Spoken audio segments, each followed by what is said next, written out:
আজকে আমি তোমাদেরকে একটি খুবই ইন্টারেস্টিং একটি বিষয় দেখাবো। দেখো, আমরা জানি 2+2 যোগ করলে কিন্তু 4 হয়, কিন্তু আমি কিন্তু 2+2 সমান সমান 5 লিখলাম।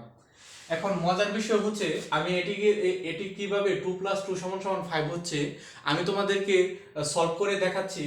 যদি কোনো জায়গায় তুমি ভুল দেখতে পাও তাহলে তুমি আমাকে জানাবে। দেখো, আমি আমি প্রথমে ধরে নিলাম 0 সমান সমান 0।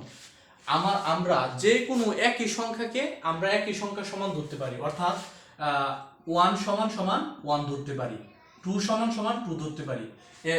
মানে এই জিনিসটা ধরা যায়, কিন্তু 2 সমান সমান 3 এটি কিন্তু ধরা ঠিক, মানে গণিতের ভাষায় এটি কিন্তু সম্পূর্ণ ভুল।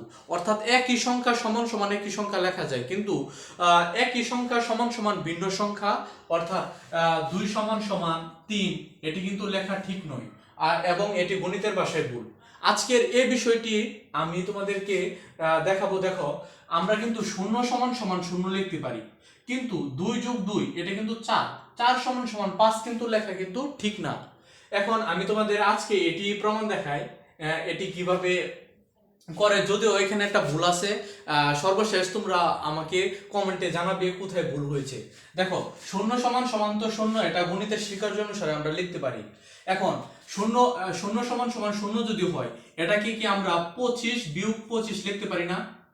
কারণ দেখো, 25 কে যদি আবার 25 দিয়ে বিয়োগ করো তাহলে তো 0ই হয়ে গেল।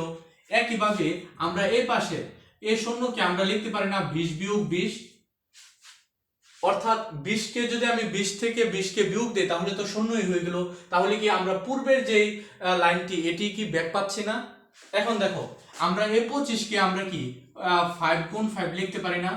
এই প্রথম 25 কে কি আমি 5 গুণ 5 লিখতে পারি না? এবং দ্বিতীয় যে 25 আছে এই 25 কে কি আমি 5 গুণ 5 লিখতে পারি না? আশা করি তোমরা এতটুকু পর্যন্ত বুঝতে পেরেছো। আমরা এটা কিন্তু লিখতে পারি। এখন আমরা যে কাজটি করব, এর পাশে আমরা 20 কে 4 গুণ 5 লিখতে পারি, বিয়োগ এখানে এই 20 কে 4 গুণ 5 আমরা লিখতে পারি। তাহলে আমরা কি পেয়ে গেলাম? দেখো তো, আমরা এমন একটি রাশি পেয়ে গেলাম। এখন আমরা যে কাজটি করব, এই যে এই পক্ষ থেকে খেয়াল করে দেখো, এই পক্ষ থেকে মানে এই দুইটি রাশি কিন্তু সেম। এইখান থেকে আমরা জাস্ট একটা 5 কমন নিব। আমরা কি করব? একটা 5 কমন নিব। যদি 5 কমন নেই তাহলে দেখো তো রাশিটা কি এমন হয়ে যায় না যে 5 মাইনাস হচ্ছে 5। আমরা কিন্তু এইখান থেকে শুধু 5 কমন নিলাম। আর এইখানে আমি যে কাজটি করব, এইখান থেকে আমি 4 যদি কমন নিই, তাহলে আমরা কি পাবো? 5 মাইনাসের 5 পাবো না? আমরা কিন্তু 5 মাইনাসের 5 পাবো। এখন দেখো, এই 5 এর সাথে এই রাশিটা কি আকারে আছে? গুণ আকারে আছে না?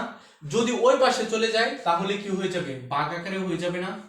তাহলে 5 সমান সমান 4 ইনটু এখানে 5 মাইনাসের 5, আর নিচে হচ্ছে 5 মাইনাসের 5।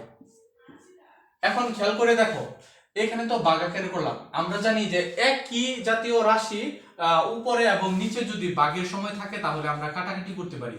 যেমন একে আমরা এ দিয়ে কাটাকাটি করতে পারি। তাহলে দেখো, এখানে 5 মাইনাসের 5 এবং নিচেও আছে 5 মাইনাসের 5, তাহলে এটিকে আমরা কাটাকাটি করতে পারি না? আমরা কিন্তু কাটাকাটি করতে পারি। তাহলে দেখো তো আমরা কি পাচ্ছি? 5 সমান সমান 4 পাচ্ছি। আচ্ছা, 5 সমান সমান যদি 4 পাই, তাহলে আমরা কি আমরা আবার উল্টা ভাবে আমরা লিখতে পারি না 4 সমান সমান 5? আর 4 কে আমরা কি লিখতে পারি? 2+2 না? 4 কে তো আমরা এইভাবে ভেঙে লিখতে পারি 2+2। তাহলে 2+2 সমান সমান তো আমরা 5 পাচ্ছি। দেখো, আমরা 2+2 সমান সমান কিন্তু 5 পেয়ে যাচ্ছি। তাহলে এখানে ভুলটা কোথায়? আমরা তো গণিতের যত নিয়ম ছিল সবগুলোকে তো মানে মেনেই সলভ করছি, তাহলে ভুলটা কোথায়? তোমরা যদি কেউ ভুল দেখতে পাও তাহলে কমেন্ট বক্সে আমাকে জানাও কোথায় ভুল হয়েছে। আশা করি যারা একটু জিনিয়াস আছো শুধু তারাই তোমরা এই বিষয়টি ধরতে পারবে।